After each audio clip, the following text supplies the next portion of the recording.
Aroni na Huri bakoze umurimo wo kuramira amaboko ya Mose nk'uko twasomye. Yosuwa nawe yatewe ingabo mu bitugu n'amasengesho Mose yamusengeraga, ariko na bene data bafashe amaboko ya Mose. Bivuga ngo mwanditsi umwe yaranditse aravuga ngo nushaka kugenda wihuta genda wenyine, ariko nushaka kugera kure cyane gendana n'abandi, fatanya n'abandi, wibanya mwigendaho wowe ubwawe, kuko umutwe umwe wifasha gusara utifasha gutekereza, ahubwo fatanya n'abandi. Ubufatanye ni ngombwa igihe cyose kugira ngo ugere ku ntego. Iyo twakoreye mu bumwe, iyo twakoreye mu bufatanye, tuzagera ku ntego mu buryo bworoshye. Iyo hatariho gufatanya, imwe ari kwerekera mu cyerekezo cye, undi yerekera mu cyerekezo cye, undi ari kujya mu cyerekezo cye, undi ari kujya mu kindi cyerekezo cye, ntabwo umurimo wakorwa tutari guhuza. Ntabwo umurimo w'Imana wakorwa tudafatanije, tutari kunga ubumwe. Niyo mpamvu ndabasuhuje mwese mbifuriza amahoro n'imigisha biva ku Mana, kandi ndagira ngo tuganire ijambo ry'Imana dusanga hariya mu gitabo cyo Kuva bice ni 17 mpere ku murongo wa 8 hageza kuri uriya murongo wa 16. Kuva bice 17 uhereye ku murongo wa 8 ukageza ku murongo wa 16. Ndi kwifuza ko tuganira ku ntego nyamukuru ivuga ku byiza byo gukorera mu bumwe no mu bufatanye. Ibyiza byo gukorera mu bumwe no mu bufatanye niyo ntego turi buganireho. Ndagira ngo rero dusome ijambo ry'Imana aho mu gitabo cyo Kuva bice 17 umurongo wa 8. Maze haza Abamaleki barwaniriza Abisirayeli i Refidimu. Mose abwira Yosuwa ati, udutoraniriza ingabo mugende murwanye Abamaleki, ejo nzahagarara mu mpinga y'umusozi nitwaje inkoni y'Imana. Yosuwa abigenza uko Mose yamutegetse, arwanya Abamaleki. Mose na Aroni na Huri barazamuka bagera mu mpinga y'uwo musozi. Mose yamanika amaboko, Abisirayeli bakanesha. Yayamanura, Abamaleki bakanesha. Maze amaboko ya Mose araruha, bajyana ibuye bararimutega aryicaraho. Aroni na Huri baramira amaboko ye, umwe ruhande rumwe n'undi urundi. Amaboko ye arakomera ageza ku izuba rirenga. Yosuwa atsindisha Abamaleki n'abantu babo inkota. Uwiteka abwira Mose ati, andika ibi mu gitabo bibe urwibutso, ubibwire Yosuwa yuko nzakuraho rwose kwibukwa kw'Abamaleki bakibagirana mu bo munsi y'ijuru bose. Mose yubaka igicaniro akita Jehova Nisi, aravuga ati, Uwiteka yarahiriye ko azajya arwanya Abamaleki ibihe byose. Imana yacu idufashe. Iki gitabo cyo Kuva ni kimwe mu bitabo Mose yanditse, bitabo ko ari 5 byo bita Pentateuque. Ni itangiriro, ni Ukuva, ni Ukubara, ni Abalewi, ni Ugutegeka kwa kabiri. Buri gitabo cyose kigiye gifite icyo gisobanura. Mu gitabo cyo Kuva, iki gitabo cyo Kuva twasomyemo ni igitabo kivuga gucungurwa kw'Abisirayeli. Ugucungurwa kw'Abisirayeli niyo ntego nyamukuru. Mu itangiriro ho havuga ku nkomoko y'ibyaremwe. Mu Balewi hakavuga ku buryo bwo kwegera Imana igihe umuntu yacumuye. Mu Kubara hakavuga ku mibereho igoye, ubuzima bugoye bwo mu butayu. Gutegeka kwa kabiri ahoho havuga ukuntu Mose yasobanuriye urubyiruko ibijyanye n'amategeko yo kuri Sinayi. Gusobanurira urubyiruko ibijyanye n'amategeko yo kuri Sinayi. Aha rero twasomye tubona havuga ukuntu ngo Abamaleki barwanije Abisirayeli mu buryo bukomeye. Ku bashobora kugucukumbura Abamaleki, Bibiliya hari ikibavugaho. Abangaba bivugwa yuko nyine ngo bari abo mu rubyaro rwitwaga Amaleki. Uwo Amaleki yari umwuzukuru wa Esawu. Esawu twibuka ko ari wa wundi wari umuvandimwe wande wa Yakobo. Aba rero navuga ngo babereye igikwazo cyangwa se ikigeragezo Abisirayeli, cyane urumva wari nk'umuryango umwe. Ariko mu gihe bagombaga kuva mu Egiputa bagiye i Kanani, barababereye inzitizi. Twageze ahantu twenda gusoza aho Bibiliya yavuze ngo Imana ku murongo wa 14 ngo Uwiteka abwira Mose ati, andika ibi mu gitabo bibe urwibutso, ubibwire Yosuwa yuko nzakuraho rwose kwibuka ko Abamaleki bakibagirana mu bo munsi y'ijuru bose. Impamvu ni iyi: abasobanuzi bamwe bagaragaza yuko aba Bamaleki barwanije cyane Abisirayeli kugeza ubwo ngo abantu bamaze gutambuka, ubundi ntibagombaga kurwana nabo, kwari ukwitambukira gusa. Noneho ngo abasigaye inyuma, abasaza, abakecuru, abarwayi, Abamaleki barazaga bakagira gute, bakagenda babica umugenda. Ari nabyo byagize gute, byarakaje Imana. Noneho tubona yuko hirya yuko mu mirongo ibanza y'iki gice cya 17 bari babuze amazi, Mose agakubita igitare kikavamwo amazi, ndetse banamurakaje.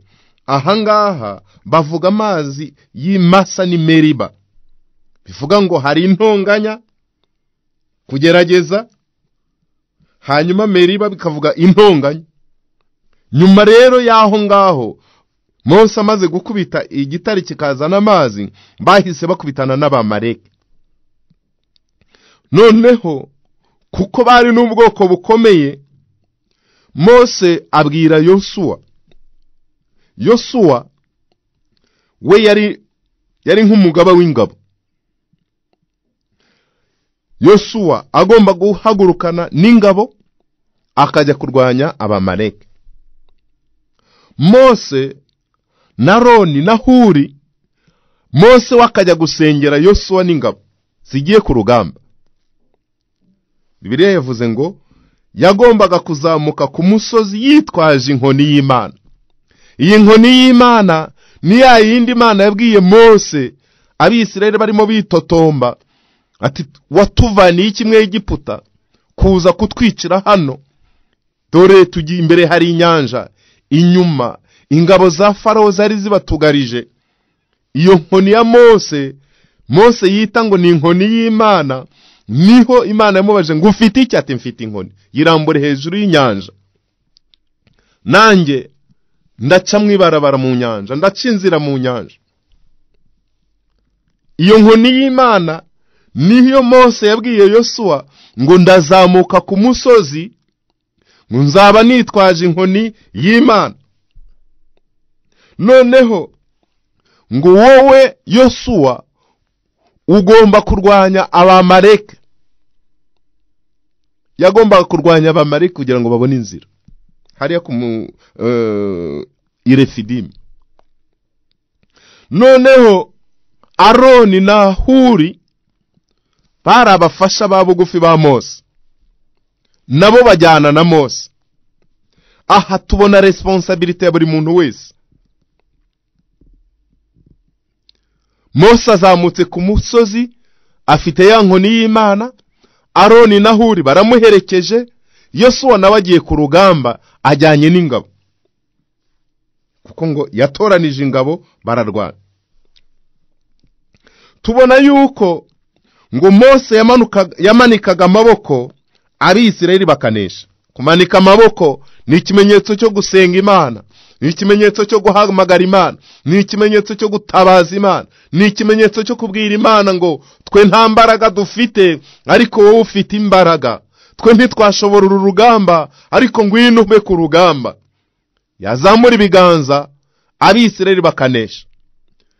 Niba ushaka gukora uyu mwitozo Mose yakoze, uri mu cyumba cyawe uzamura ibiganza. Ndatekereza ko n'isaha imwe utashobora kuyirangiza wazamuye ibiganza. Uri gusenga uzamuye ibiganza. Ntabwo ari ikintu cyoroshye. Ngo iyo yananirwaga amaboko akayamanura, urugamba abamareki baraneshaga. Yaba yazamuye ibiganza asenga Imana, Abisirayeli bakanesha, Yosuwa n'ingabo ze bakanesha.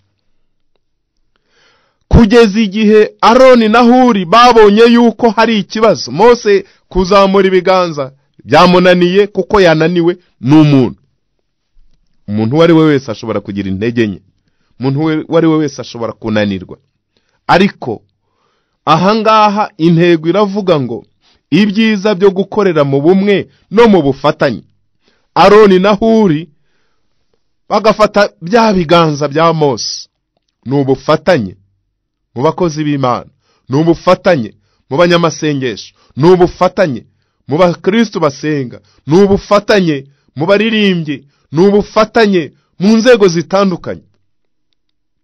Noneho nabo bageze aho ngaho barananirwa, ariko bigira inama batuwagenda kubera ko guhagarara twananiwe, Mose yananiwe. Baragenda bazana ibuye bati Mose icara kuri iri buye. Mose aryicaraho, arangije bafata ibiganza kugeza igihe urugamba rwagize gute baruneshereje. Ahangaha Aroni na Huri bakoze umurimo wo kuramira amaboko ya Mose nk'uko twasomye. Yosuwa nawe yatewe ingabo mu bitugu n'amasengesho Mose yamusengeraga, ariko na bene data bafashe amaboko ya Mose.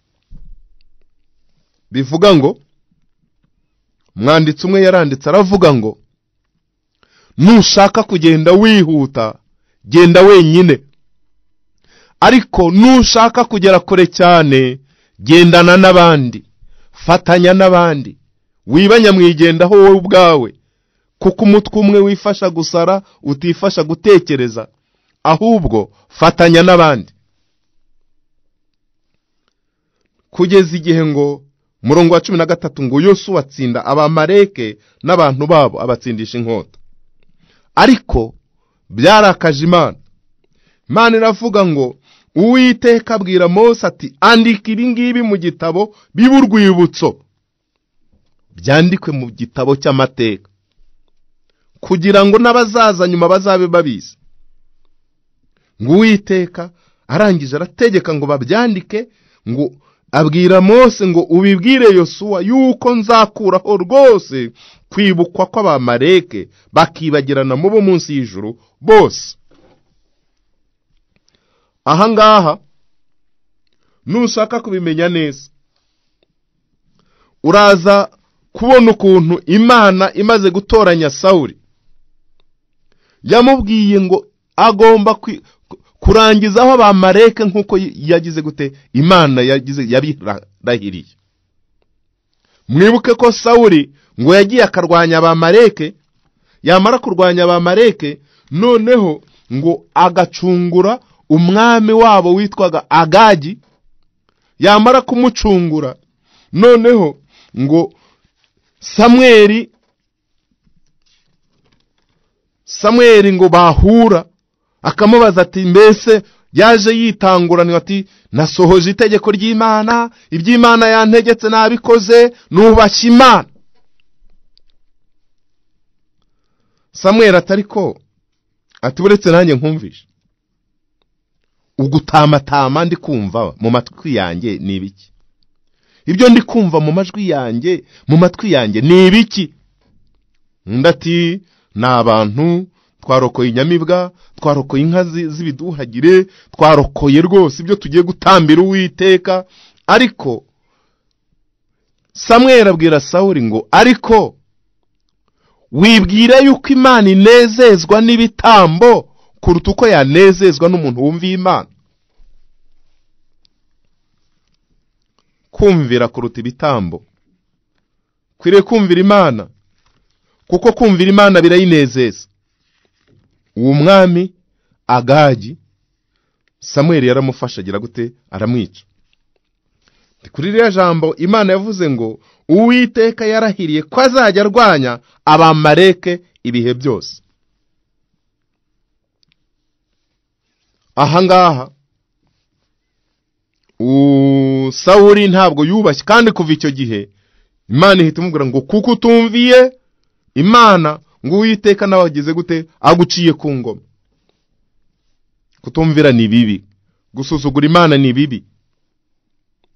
Ngarutse ahangaha ku bufatanye, ngarutse ahangaha ku gukorera mu bumwe, tubona yuko inshingano z'aba bantu, inshingano ya Mose, ya Aroni na Huri, n'inshingano ya Yosuwa n'ingabo bari kumwe, hose byarujujanyije kugira ngo bashobore kunesha urugamba. Birashoboka ko namwe mushobora kuba mwarakabonye abantu berekanye abantu benshi bateruye igiti kinini cy'umugogo munini. Bamwe barateruye bararemerewe cyane, hari n'abandi bari kugenda bicundangaho bananiza abandi. Ntibateruye ahubwo bari kugenda bicunda ku giti abandi bateruye, bigaragara yuko bari kuvunisha abandi. Mu murimo w'Imana nta kuvunisha abandi, ahubwo buri wese yateruyeho n'undi agateruraho, n'undi agateruraho, n'undi agateruraho, igikorwa kirangira Imana yacu ihawe icyubahiro. Aha rero ntabwo pastori wenyine ashobora kugenda ngo yubake umurimo w'Imana, ntibyashoboka. Azakenera abanyamasengesho, azakenera abaririmbyi, azakenera abadiyakoni, azakenera abasiporta umurimo, azakenera abafite imbaraga, force physique, azakenera abafite imbaraga z'umwuka, force spirituelle, azakenera abafite imbaraga z'ubushobozi n'abafite amafaranga. Inzego zose zikuzuzanya kugira ngo zubake umurimo w'Imana. Ahangaha uyu Mose we yarafite inshingano yo gusenga, kurwana ntiyarabishoboye, ariko yarafite inshingano yo gusenga, asengera Yosuwa we wari nk'umugaba w'ingabo. Aroni na Huri, Aroni nawe yari wo mu muryango w'abatambyi, yagombaga gufata ibiganza, we na Huri, umwe agafata ikiganza cy'iburyo, undi agafata ikiganza cy'ibumoso, kugira ngo ibiganza bya Mose bikomeze bihagarare. Ntabwo umuntu wenyine yakwishoboza umurimo, ahubwo akeneye abandi. Wowe ubwawe wenyine ntiwakwishoboza umurimo, ukeneye abandi, kugira ngo dufatanye, dukorere mu bumwe, dukorere mu cyerekezo kimwe, kugira ngo umurimo tuzawukore nk'uko bikwiriye. Ahangaha iyo ukomeje hirya, ubona ukuntu no mu mikorere, ukuntu Mose yashyikirwaga n'ibintu byose, centralisation. Uwatonganye n'undi nimashyire Mose, umugabo wagiranye amakimbirane n'umugore nibajye kwa Mose, abagiranye ibibazo akoroshye n'agakome nibashyire Mose. Mose agahera kuva mu gitondo kugera nimugoroba yatagangaye. Noneho ngo byageze igihe ngo sebukwe amureba, areba imikorere, areba imiyoborere, areba leadership, aravuga ati ibyo uri gukora ko mbona atari byiza.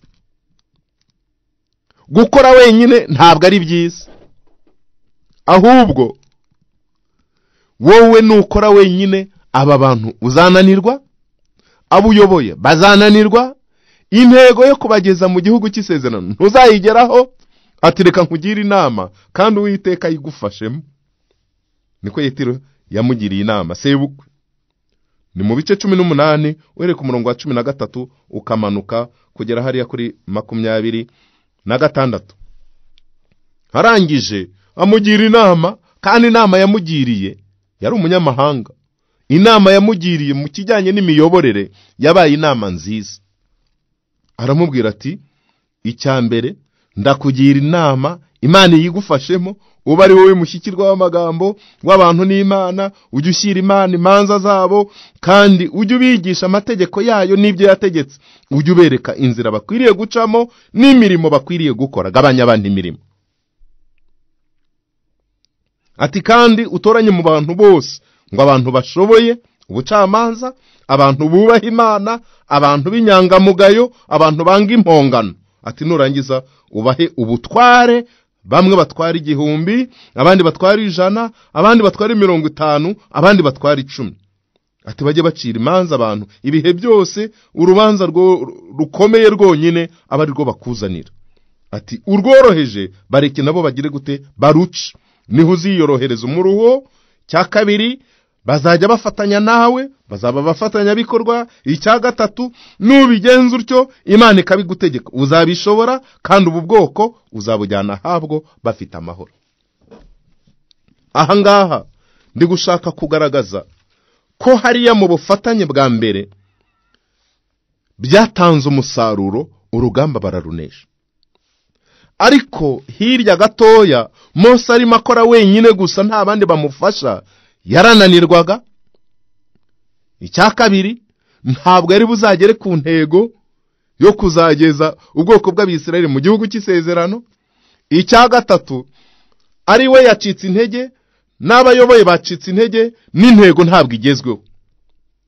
Nibwo yakeneye iki? Inama y'abandi. Yetiro sebukwe amugiriye inama. Jya ukenera inama za bene so, jya ukenera ubujyanama bw'abavandimwe, bw'inshuti, jya ukenera ubujyanama bw'abagufasha guteza imbere umurimo uhagarariye. Aha rero niho Mose bamubwiye ngo robanura abantu bashoboye ubucamanza, niwo wari umurimo, ni amakimbirane urebye yagomba gukemurwa hariya. Reba abantu bashoboye, bafite ubushobozi bashoboye ubucamanza. Kabiri, ngo bubahe Imana. Gatatu, b'inyangamugayo. Kane, abantu batarya ruswa, badahongerwa. Izo ngingo uko ari enye, ati ibintu bikora bizagenda neza. Mose yumviye inama, ashyiraho abayobora 1,000, ashyiraho abayobora 100, ashyiraho abayobora 50, ashyiraho abayobozi ba nyumba 10, abantu 10. Hanyuma utworoshye bakadukemura, bya bindi bikomakomeye akaba ari byo bajyanira Mose.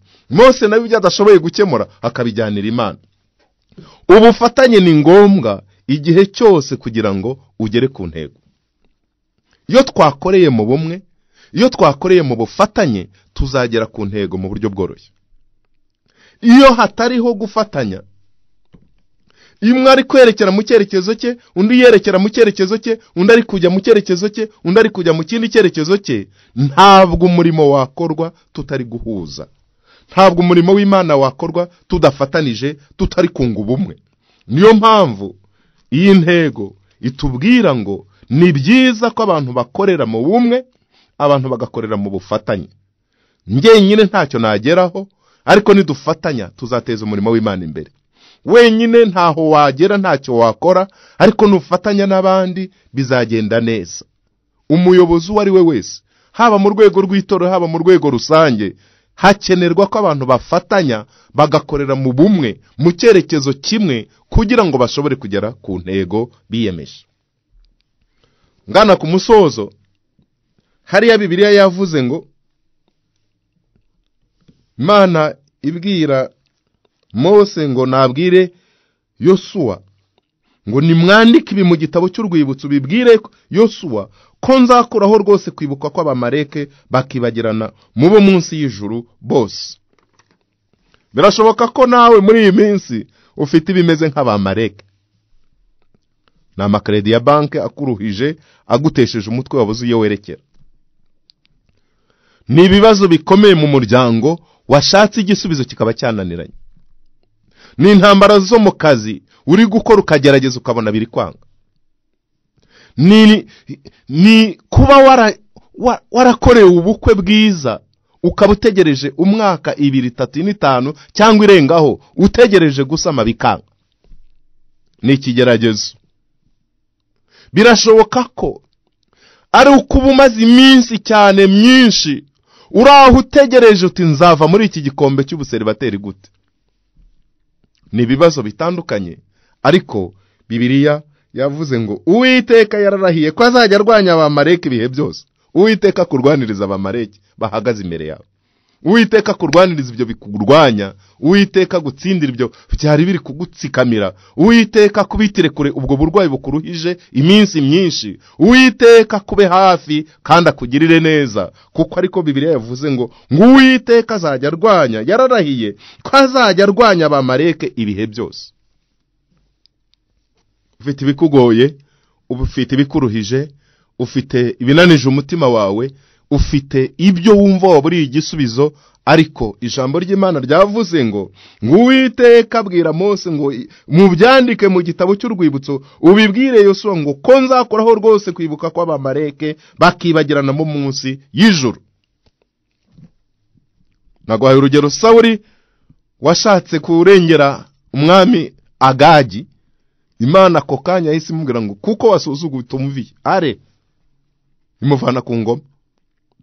Imana ikunda abayumvira kuruta ko wagira gute wagendera kuri santima, wagendera gusa ngo abantu nibo bahisemo intama nziza, inka nziza, amapfizi meza. Oya, ntabwo Imana inezezwa n'ibitambo kuruta uko yanezezwa numviye Imana. Urasabwa iki rero? Kugira ngo Imana ikuneshereze abamareki, ubaha Imana. Kugira ngo Imana irwanye ibyo byakurwanyaga, ubaha Imana, umvira Imana. Kugira ngo Imana ihagarare mu ruhande rwawe, turiza Imana, uyitegereze wihanga, ariko ukiranuka.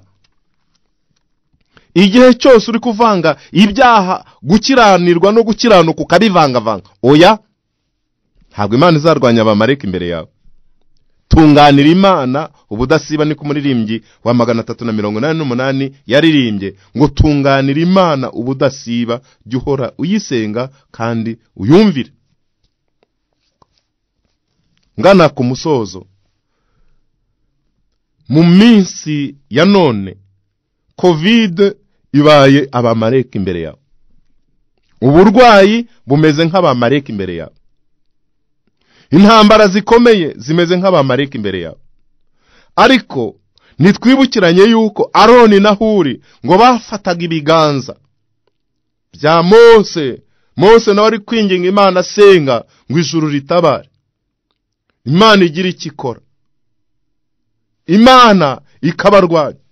Ariko iyo ibiganza bya Mose byamanukaga naniwe acitse intege. Mbega abakozi b'Imana bacitse intege, si igihe cyo gucika intege.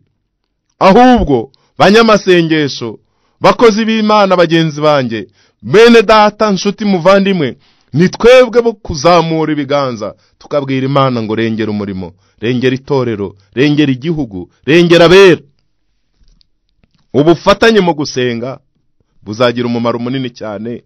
Ubufatanye mu kwinginga Imana buzagira umumaro munini cyane, kubera yuko ni impamvu kibagiye kurwana, ariko Mose akibuka ko urugamba rw'Imana niyo yabahagurukije, niyo izabakomeza, ni nayo izabasohoza mu gihugu cy'isezerano.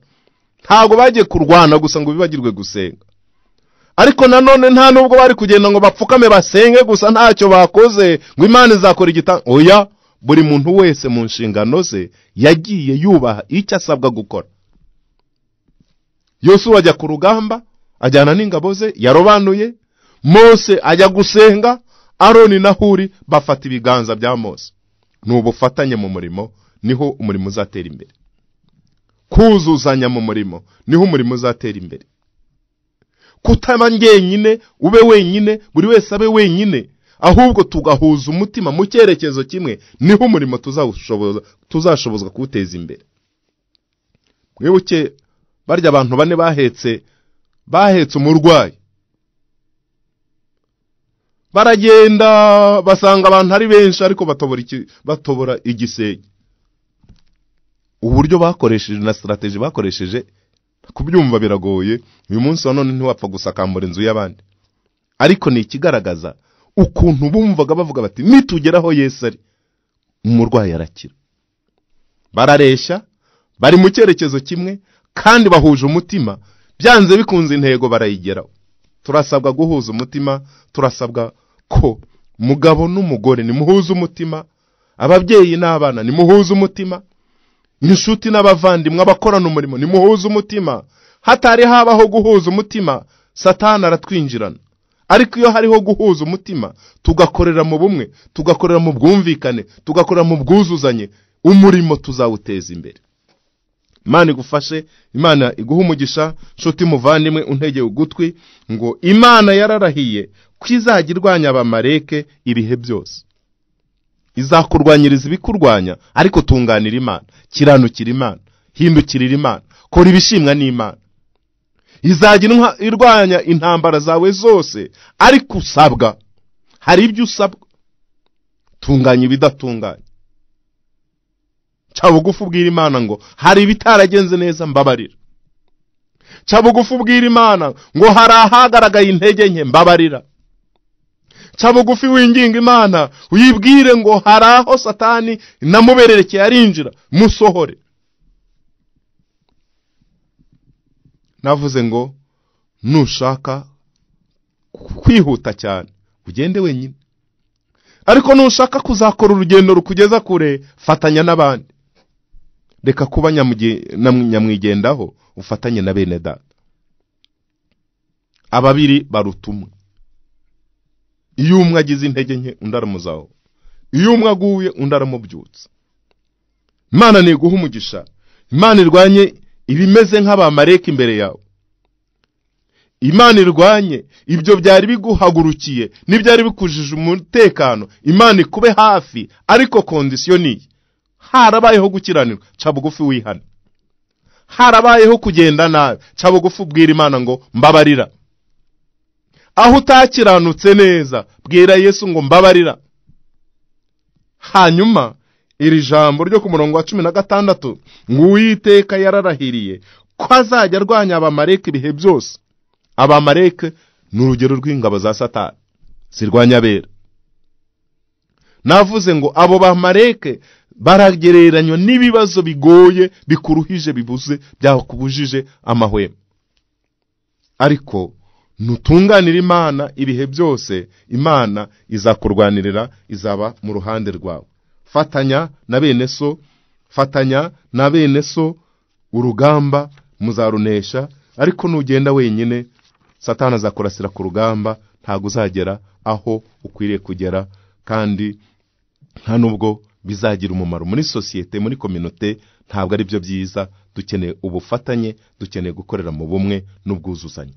Imana niguha umugisha, Imana nikugirire neza. Ndagira ngo dufate umwanya dusenga Imana, ariko nongera kukwibutsa ngo abana n'ababyeyi ni mufatanye, abakozi mukorana ni mufatanye, abaturanyi ni mufatanye, kubera yuko umuntu ari umwe nta kintu yageraho, ariko twifatanije n'abandi turashobora kugera ku ntego runaka.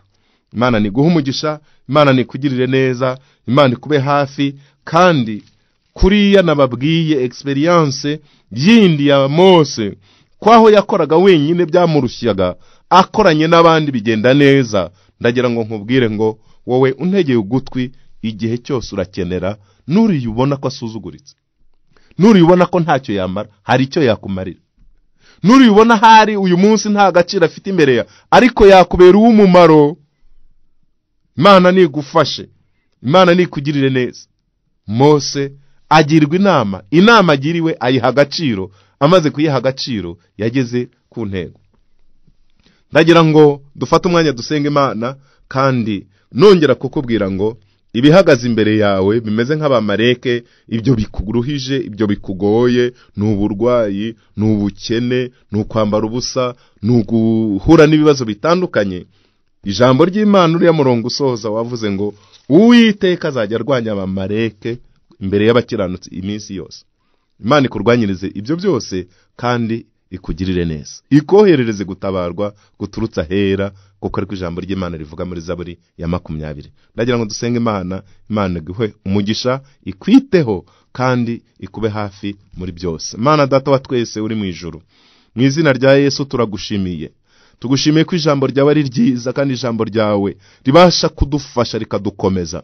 Turagushimira cyane kandi kuko wamaze kutwereka neza ko iyo abantu bahuje umutima, iyo abantu bakoreye mu bumwe, iyo abantu bujujanyije babasha kugera ku ntego.